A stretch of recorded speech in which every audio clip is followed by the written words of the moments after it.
నమస్కారం welcome to Amaravati news. ఈనాటి వార్తలు. మండలానికి ఒక జూనియర్ కళాశాల ఏర్పాటు చేసే నిర్ణయానికి కట్టుబడి ఉన్నామని మంత్రి నారా లోకేష్ తెలిపారు. వైసీపీ హయాంలో జూనియర్ కళాశాలను నిర్వీర్యం చేశారని తప్పుపట్టారు. అసెంబ్లీలో సభ్యులు అడిగిన ప్రశ్నలకు లోకేష్ సమాధానమిచ్చారు.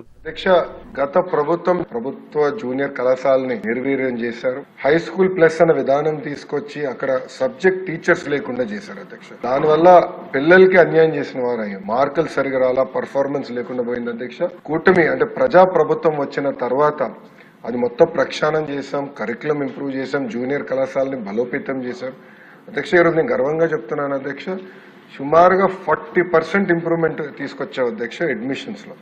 ప్రభుత్వ జూనియర్ కళాశాల వీ హావ్ ఇంప్రూవ్డ్ అడ్మిషన్స్. అక్కడ మేము మధ్యాహ్న భోజనం ఏర్పాటు చేశాం, ఉచితంగా పుస్తకాలు ఇస్తున్నాం, కాంపిటేటివ్ ఎగ్జామ్స్ కి కావాల్సిన మెటీరియల్ కూడా ఈరోజు ప్రభుత్వ జూనియర్ కళాశాలలో మేము అందిస్తున్నాం అధ్యక్ష. మా లక్ష్యం ఒకటే, ప్రైవేట్ కళాశాలతో ధీటుగా ప్రభుత్వ జూనియర్ కళాశాల మేము తీర్చిదిద్దాం. కంటెంట్ తయారు చేసాం, డిజిటల్ కంటెంట్ తయారు చేసాం, పర్ఫార్మెన్స్ ఎవ్రీ వీక్స్ కూడా పోటీ పరీక్షలకి ప్రిపేర్ చేసే విధంగా ఎగ్జామ్స్ నిర్వహిస్తున్నాం. దానికి కావాల్సిన టెక్నాలజీ ఇవాల్యుయేషన్ కూడా చేస్తున్నాం అధ్యక్ష.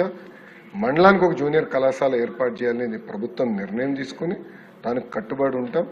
రాబోయే 2 సంవత్సరాల ప్రక్రియ పూర్తి చేయాలని దిశగా మేము అడుగులేస్తాం. కూటమి ప్రభుత్వం వచ్చాక 234 కోట్ల విలువైన పీడీఎస్ రైస్ ను స్వాధీనం చేసుకుందని పౌర సరఫరాల శాఖ మంత్రి నాదెండ్ల మనోహర్ తెలిపారు. రైస్ స్మగ్లింగ్ చేస్తూ పీడీ యాక్ట్ కింద కేసులు నమోదు చేయాలని నిర్ణయించి అమలు చేస్తున్నామని అన్నారు. రేషన్ బియ్యం పక్కదారి పట్టకుండా ఎన్ఫోర్స్మెంట్ ను పటిష్టంగా అమలు చేస్తున్నామని వెల్లడించారు. పీడీఎస్ బియ్యం అక్రమ రవాణాకు నిరోధించడంపై శాసనమండలి ప్రశ్నోత్తరాల వైసీపీ సభ్యుడు బొమ్మిడి ఇజ్రాయెల్ అడిగిన ప్రశ్నకు ఆయన బదులిచ్చారు.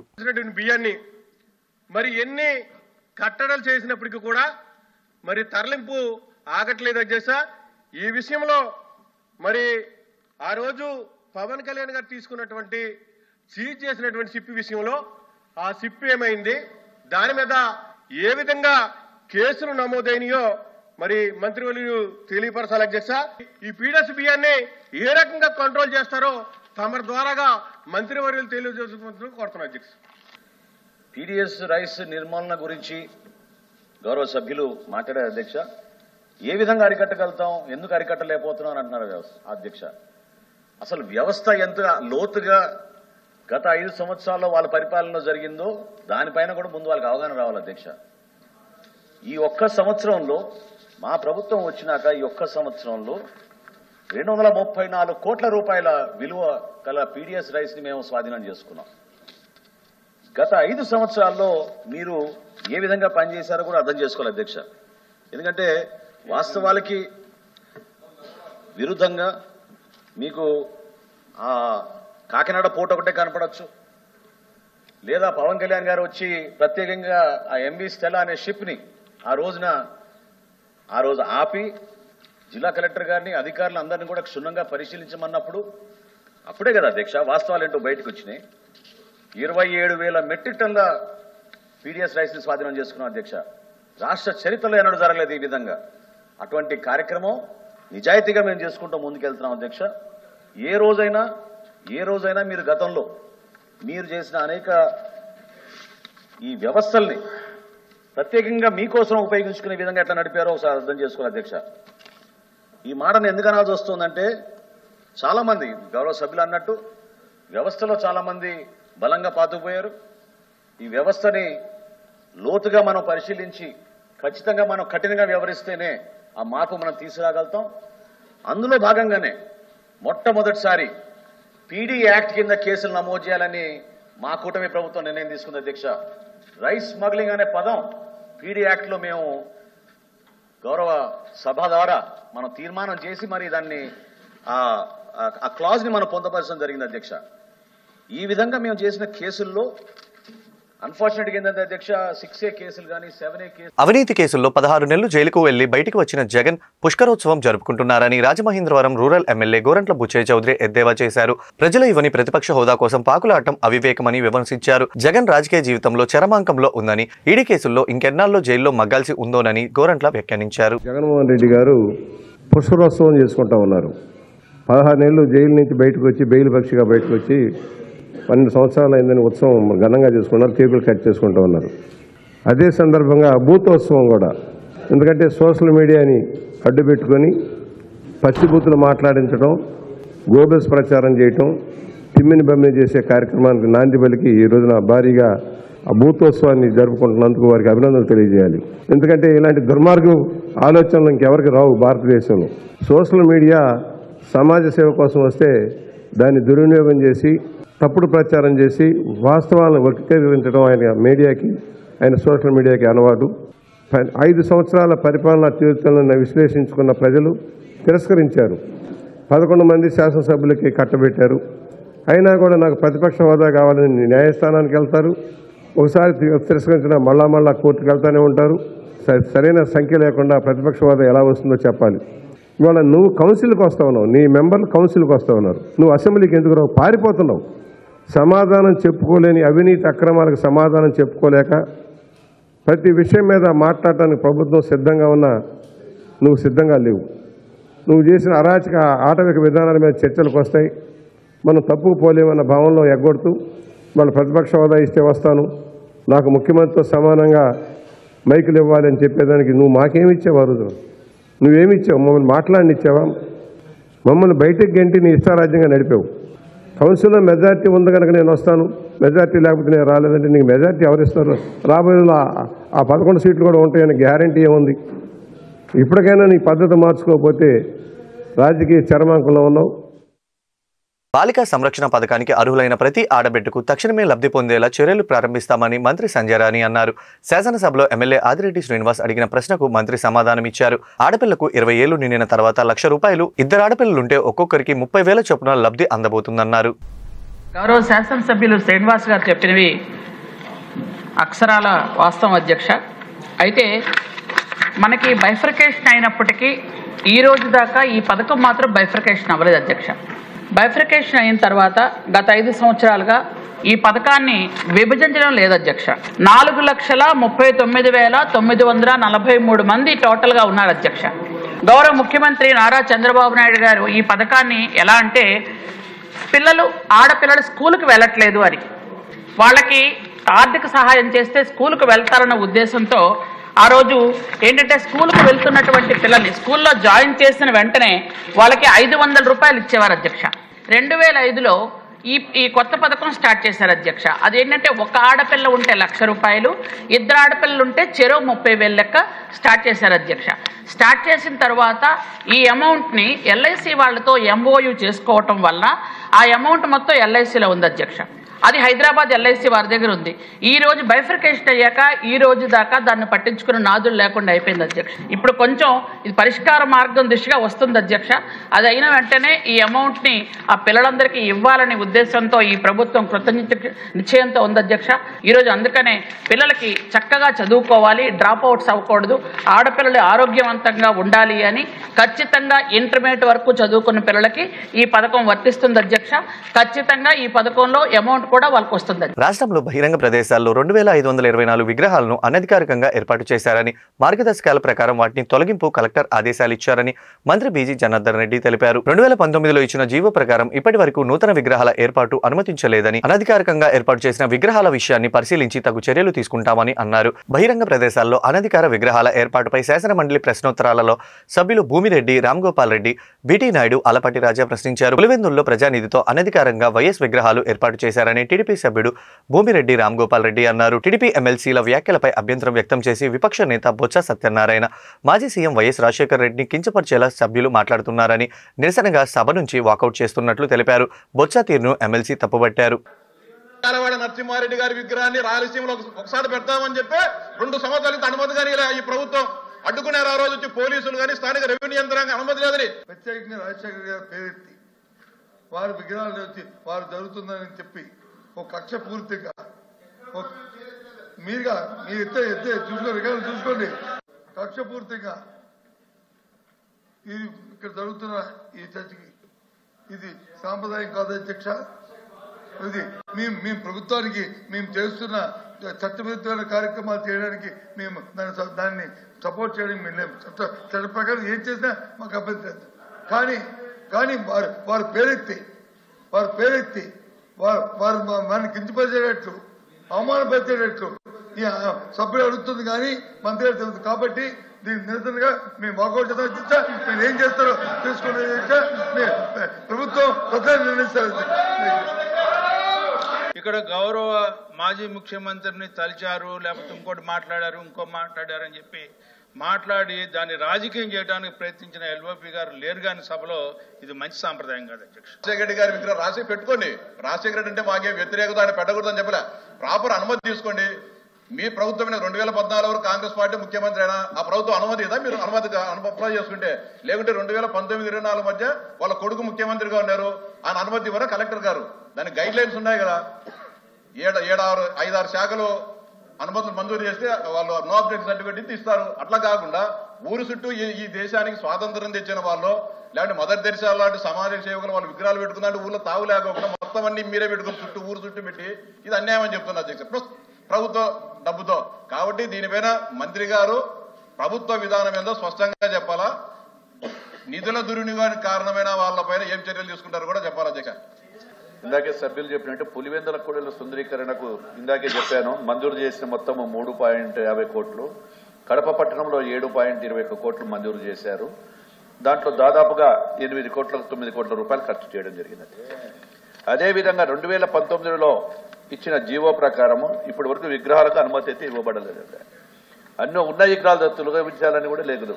కాబట్టి ఏదైనా కలెక్టర్ గారికి మార్గదర్శకాల ప్రకారం కలెక్టర్లు చర్యలు తీసుకోవాలని కూడా ఆదేశాలు ఇచ్చడం జరిగింది. తూర్పు నియోజకవర్గం ప్రగతి నగర్ ప్రాంతం ప్రజలకు మెడికల్ శానిటేషన్ కూడిన కిట్లు ఎమ్మెల్యే నజీర్ అహ్మద్, కోవెలమూడి రవీంద్ర, నగర కమిషనర్ పులి శ్రీనివాసులు అందజేశారు. అనంతరం ఎమ్మెల్యే నజీర్ అహ్మద్ మీడియాతో మాట్లాడుతూ ప్రగతి నగర్ ప్రాంత ప్రజలకు కూటమి ప్రభుత్వం అన్ని సదుపాయాలు సమకూర్చుందని తెలిపారు. డ్రైనేజీ, రోడ్లు, సైడ్ కాలువలు లేక ప్రజలు ఇబ్బంది పడుతున్నారని చెప్పారు. శానిటేషన్ సమర్థవంతంగా నిర్వహిస్తున్నామని, త్రాగునీటి పైప్లైన్ లీక్ వల్ల నీరు కాలుష్యం అయిందని, ఆ సమస్యను కూడా పరిష్కరించామని చెప్పారు. డయేరియా బారిన పడ్డవారు జీజీహెచ్లో చికిత్స పొందుతున్నారని తెలిపారు. డయేరియా ఉన్న ప్రాంతంలో శానిటేషన్ చేసి వారికి అవగాహన కల్పించామని చెప్పారు. ప్రతి ఇంటికి మెడికల్ కిట్స్ అందజేశామని తెలిపారు.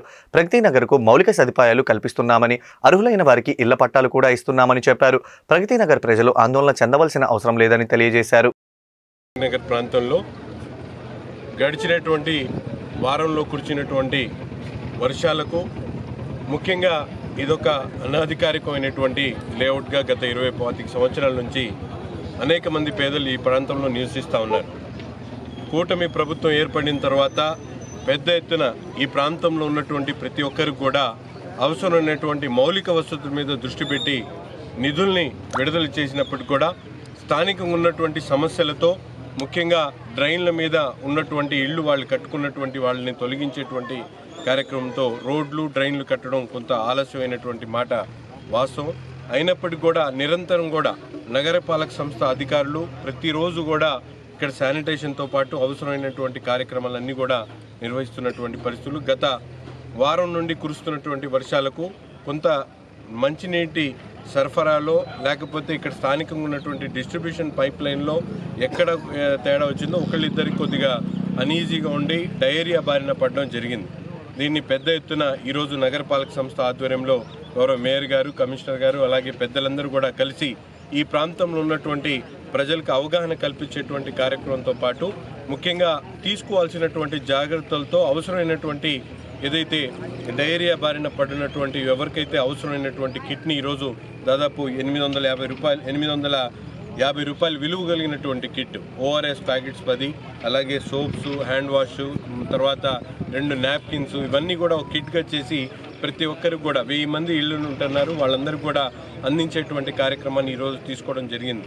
ముఖ్యంగా నగరపాలక సంస్థ ఆధ్వర్యంలో అలాగే మన ప్రభుత్వ లక్ష్యం ఏదైతే ఉందో ప్రతి ఇంటికి కూడా సురక్షితమైనటువంటి నీరు అందించేటువంటి కార్యక్రమాన్ని గౌరవ ముఖ్యమంత్రి గారు ఎంతో ప్రతిష్టాత్మకంగా తీసుకొని ప్రతి ప్రాంతంలో కూడా అవసరమైనటువంటి మౌలిక వసతులు అభివృద్ధి చేసేటువంటి ప్రణాళికలతో ముందుకు సాగుతూ ఉన్నాం. తప్పకుండా ఈ ప్రాంతంలో ఉన్నటువంటి ప్రగతి నగర్ని కూడా పూర్తిగా అవసరమైనటువంటి పైప్ లైన్లతో పాటు రోడ్లు, డ్రైన్లు, వీధి దీపాలు, ముఖ్యంగా గతంలో 20-25 సంవత్సరాల నుంచి ఎప్పుడు లేనటువంటి విధంగా ఈ ప్రభుత్వం ఏర్పడిన తర్వాత స్థానికంగా ఎంతమంది నివసిస్తూ ఉన్నారు, వాళ్ళు ఎన్ని రోజుల నుంచి ఉంటా ఉన్నారు, ఎంతమంది ఉంటున్నారు అనేటువంటి పక్కా సర్వే చేసి ప్రతి ఒక్కరు కూడా పట్టాలు ఇచ్చేటువంటి కార్యక్రమం కూడా చేయడం జరుగుతూ ఉంది. అంతేకాకుండా ఇటువంటి ఏదైనా ఇబ్బంది వచ్చినప్పుడు ప్రత్యక్షంగా శాసనసభ్యుడిగా నేను ప్రతిరోజు కూడా ఈ ప్రాంతంలో పర్యటించి ప్రజల అవసరాలను తెలుసుకొని వారికి కావాల్సినటువంటి ప్రతి ఒక్క అవసరాన్ని కూడా తెలుసుకొని వారికి కావాల్సినటువంటి పనులన్నీ కూడా. డయేరియాపై అపోహలకు గురి కావద్దని, కాచి చల్లార్చిన నీటిని, ఇంట్లో సిద్ధం చేసిన ఆహారాన్ని తీసుకోవాలని జిల్లా కలెక్టర్ ఏ తమీం అన్సారీ తెలియజేశారు. బుధవారం గుంటూరు నగరపాలక సంస్థ పరిధిలోని ప్రగతి నగర్లో hand wash, Lifebuoy, ORS, phenyl, నాప్కిన్లతో జీఎంసీ సిద్ధం 1000 కిట్లను మేయర్ కోవిల్మూడి రవీంద్ర, కమిషనర్ పులి శ్రీనివాసులు, ఎమ్మెల్యే నజీర్ అహ్మద్తో కలిసి కలెక్టర్ పంపిణీ చేశారు. అనంతరం ప్రగతి నగర్, యాదవ బజార్లో ఏర్పాటు చేసిన మెడికల్ క్యాంపులను కలెక్టర్ పరిశీలించారు.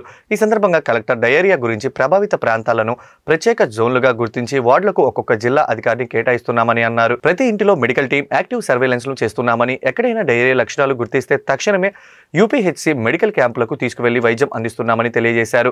ప్రగతి నగర్లో కూడా జీఎంసీ కమిషనర్ ప్రత్యేక చొరవతో మెగా పారిశుద్ధ్య పనులు చేపడుతున్నామని అన్నారు. ఇప్పటికే ఆయా ప్రాంతాల్లో రక్షిత నీటిని అందిస్తున్నామని, ప్రజలు కూడా వైద్యులు, సిబ్బంది చెప్పే సూచనలు పాటించాలని అన్నారు. అందరికీ నమస్కారం అండి. ఈరోజు ప్రగతి నగర్, అదేవిధంగా యాదవ్ బజార్, అక్కడ యాదవ్ కళ్యాణ మండపం 2, అక్కడ ఒక మెడికల్ క్యాంపు, అదేవిధంగా ఇక్కడ ప్రగతి నగర్లో కూడా ఒక మొబైల్ మెడికల్ క్యాంపు పెట్టడం జరిగింది. దాన్ని ఈరోజు గౌరవ నగర మేయర్ గారు, అదేవిధంగా మున్సిపల్ కమిషనర్తో పాటు ఫీల్డ్ విజిట్ చేయడం జరిగింది. సో మెడికల్ క్యాంప్లో ఇప్పుడు ఏం చేస్తున్నామంటే, అవి హై రిస్క్ ఏరియా అని గుర్తించాం కాబట్టి అక్కడ ఇంటింటికి మన మెడికల్ సిబ్బంది, సర్వైలెన్స్ టీమ్స్ వెళ్ళి ఎక్కువ ఎక్కడైనా డైరియా లక్షణాలు ఉంటే తక్కువ ఉంటే కూడా ఇమ్మీడియట్గా వారిని ఐడెంటిఫై చేసి అక్కడ మన మెడికల్ క్యాంపుకు తీసుకువచ్చి వారిని మెడికల్ ఆఫీసర్స్ ద్వారా వారికి ట్రీట్మెంట్ చేస్తున్నాము. అదేవిధంగా వారికి కావాల్సిన ఎవరికైనా కాసేపు అక్కడే మెడికల్ క్యాంప్లోనే ఉంచి వారికి ట్రిప్స్ ఏదైనా పెట్టాలంటే దానికి కూడా అక్కడ బెడ్స్ కూడా ఏర్పాటు చేసి ఉన్నాము. వారికి కావాల్సిన అన్ని మెడిసిన్స్, అన్ని అరేంజ్మెంట్ మెడికల్ క్యాంప్లో చేస్తున్నాము. ఇప్పుడు యాక్టివ్ సర్వైలెన్స్ చేస్తున్నాము ఇంటింటికి వెళ్ళి. అదేవిధంగా ఇక్కడ ప్రగతి నగర్లో కూడా నిన్న కూడా ఇక్కడ ఇన్స్పెక్షన్ చేయడం జరిగింది. ఇక్కడ ఈ ఏరియాలో కొద్దిగా మనకు శానిటేషన్ ప్రాబ్లం ఉంది. అది కూడా ఇప్పుడు మున్సిపల్ కమిషనర్ గారు ఈరోజు చాలా అన్ని చోట్ల కూడా క్లీనింగ్ చేయించడం జరిగింది. అదేవిధంగా ఈ ఏరియాలో మనము ఇప్పుడు ప్రొటెక్టెడ్ వాటర్ సప్లై ట్యాంకర్స్ ద్వారా అందరికీ కూడా సప్లై చేస్తున్నాము. ఇప్పుడే ఈ ఇంటింటికి వెళ్ళి వారితో కూడా అక్కడ ఉన్న పీపుల్తో కూడా ఇంటరాక్ట్ అవ్వడం జరిగింది. వారి నుంచి కూడా ఫీడ్బ్యాక్ తీసుకున్నాము. వారు ఏ వాటర్ ఇప్పుడు తాగుతున్నారు, పాత వాటర్ ఏదైనా తాగుతున్నారా అనేది కనుక్కోవడం జరిగింది. అందరూ కూడా ఏదైతే మనం ఇప్పుడు సప్లై చేస్తున్నామో ఆ వాటరే తాగుతున్నారు. అది కాచి చల్లరించి తాగమని పదే ఇప్పుడు మన మెడికల్ టీమ్, సర్వేలెన్స్ యూనిట్స్ ద్వారా, అదేవిధంగా సచివాలయం సిబ్బంది పెట్టి ఉన్నాము. ఒక వార్డుకు ఒక డిస్ట్రిక్ట్ లెవెల్ ఆఫీసర్స్ని కూడా సూపర్వైజరీ ఆఫీసర్గా పెట్టి ఉన్నాము. అందరూ కూడా ఇది ఫాలో అప్ చేస్తున్నారు.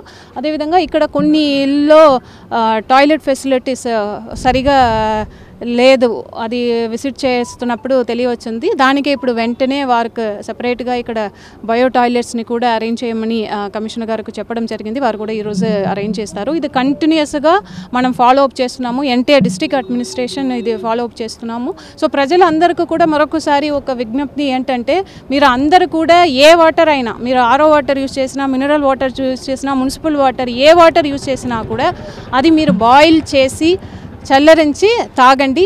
మీకు ఏదైనా డైరియా లక్షణాలు ఉంటే వెంటనే మన యూపీహెచ్సికి మీరు వచ్చేసేయండి. మన టీం కూడా, మెడికల్ మెంబర్స్ కూడా మీ ఇంటింటికి వస్తున్నారు. వారికి చెప్పండి, మీకు ఏదైతే హెల్త్ అడ్వైజరీ ఇస్తున్నామో అది ఫాలో చేయండి.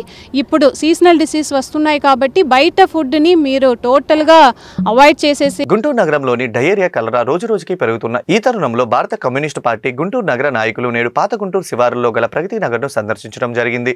అనారోగ్యంతో బాధపడుతున్న ప్రజలను పరామర్శించి వారి సమస్యలను అడిగి తెలుసుకోవడం జరిగింది. ఈ సందర్భంగా సిపిఐ గుంటూరు నగర కార్యదర్శి అరుణ్ కుమార్ మాట్లాడుతూ, కలుషిత నీటి, పారిశుద్ధ్య లోపం ప్రధాన కారణమేనని, నేడు గుంటూరులో ప్రజలు అనారోగ్యం పాలవుతున్నారని అన్నారు. డయేరియా, కలరా, మలేరియా, డెంగ్యూ లాంటి వ్యాధులు సోకి ఆసుపత్రుల పాలు అవుతున్నారని అన్నారు. ముందస్తు చర్యలు తీసుకొని ప్రజలకు అవగాహన కల్పించి జాగ్రత్తలు చెప్పాలని అధికారులు, ప్రజాప్రతినిధులు తప్పుడు స్టేట్మెంట్ల ద్వారా కాలయాపన చేస్తున్నారని విమర్శించారు. రోజురోజుకు పెరుగుతున్న డయేరియా లేదని కప్పిపుచ్చే ప్రయత్నం చేసి ప్రజలను తప్పుదోవ పట్టించే మోసం చేసే ప్రయత్నం చేశారని వారు ఆరోపించారు. నిజం నిప్పులాంటిదని, దానిని దాచిపెట్టలేమని అన్నారు. ఇప్పటికైనా ప్రభుత్వ అధికారులు పేద, అట్టడుగు ప్రజలను నివసించే ప్రాంతాల్లో, నగర శివారులో గల లోతట్టు ప్రాంతాల్లో వైద్య శాఖతో సంప్రదింపులు జరిపి మెడికల్ క్యాంపులు ఏర్పాటు చేయాలని డిమాండ్ చేశారు. ఈ కార్యక్రమంలో సీనియర్ నాయకులు నూతలపాటి చిన్న, నగర కమిటీ సభ్యులు లక్ష్మి, జంగాల చైతన్య, విరిగినేని వెంకటేశ్వర్లు, చల్ల, మరియదాస్, పున్నయ్య, స్థానిక నాయకులు ఏసు, అంకమ్మ, సుజాత తదితరులు పాల్గొన్నారు. నగర ప్రాంతంలో గత 4-5 రోజుల నుంచి కూడా ప్రజలు డయేరియా వల్ల ఇబ్బంది పడుతూ ఉన్నారు. సిపిఐగా అధికారుల దృష్టికి అనేక పర్యాలు తీసుకొని పోయాం. ఈరోజు ఆ ప్రాంతంలో ప్రజలు ఎదుర్కొన్న సమస్యల్ని ప్రధానంగా డయేరియా ద్వారా బాధపడుతున్నటువంటి ప్రజల్ని పరామర్శించడానికి సిపిఐగా గుంటూరు నగర సమితికి ఇక్కడ రావడం జరిగింది.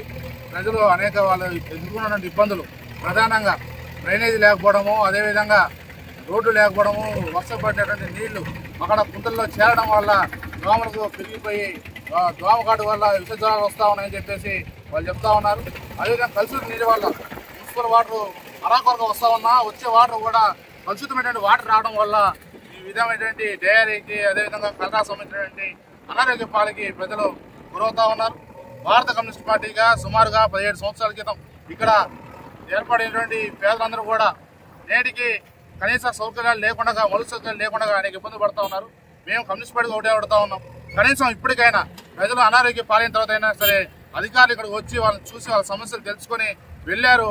మీరు తెలుసుకుని వెళ్ళడం మాత్రం కాకుండా సమస్యలు మొత్తం కూడా పరిష్కారం అయ్యే విధంగా, డ్రైనేజీలు వచ్చే విధంగా, రోడ్లు వేసే విధంగా, వీళ్ళు ఉన్నటువంటి కనీసం మౌలిక సౌకర్యాలు కల్పించే విధంగా, కనీసం త్రాగునీటి వచ్చే విధంగా మీరందరూ కూడా అధికారులు, కమిషనర్ గారు, కలెక్టర్ గారు, అదేవిధంగా ఎమ్మెల్యే గారు ఈ యొక్క చర్యలు తీసుకుంటారని చెప్పేసి సమస్యల పరిష్కారంలో కృషి చేస్తారని చెప్పేసి మేము కోరుకుంటాం. ఈ వార్తలు ఇంతటితో సమాప్తం. తిరిగి మరో బులెటిన్లో మళ్ళీ కలుద్దాం. నమస్కారం.